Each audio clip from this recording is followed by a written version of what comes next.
Magandang araw sa inyo lahat. Ako nga pala si Amanda Rage Sombra at sa vlog na ito, ipapakita ko sa inyo ang intrapersonal communication o pakikipag-usap sa sarili.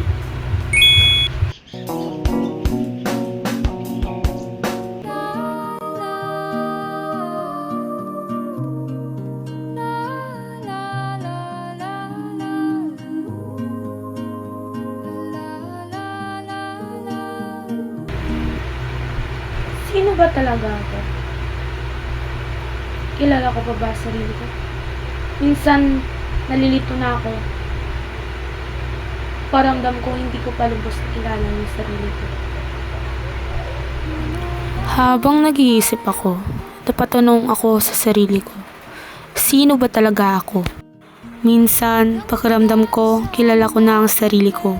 Pero may mga araw ulit na parang estranghero ulit ako sa sarili kong kwento. Kaya kinakausap ko ang sarili ko.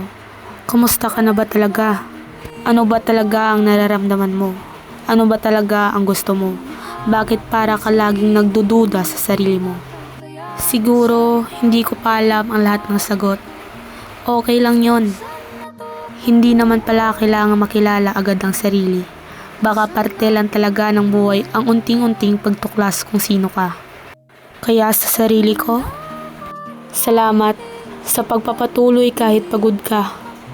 Salamat sa hindi pagsuko kahit maraming beses kang nalito. Hindi ko pa man lubos na kilala kung sino ako.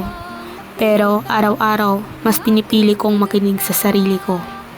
At baka balang araw, kapag tinanong ko ulit ang sarili ko ng sino ba talaga ako, masasagot ko na ito ng may ngiti at buong puso. Gulong-gulo ang isip, san ba lulugar kapag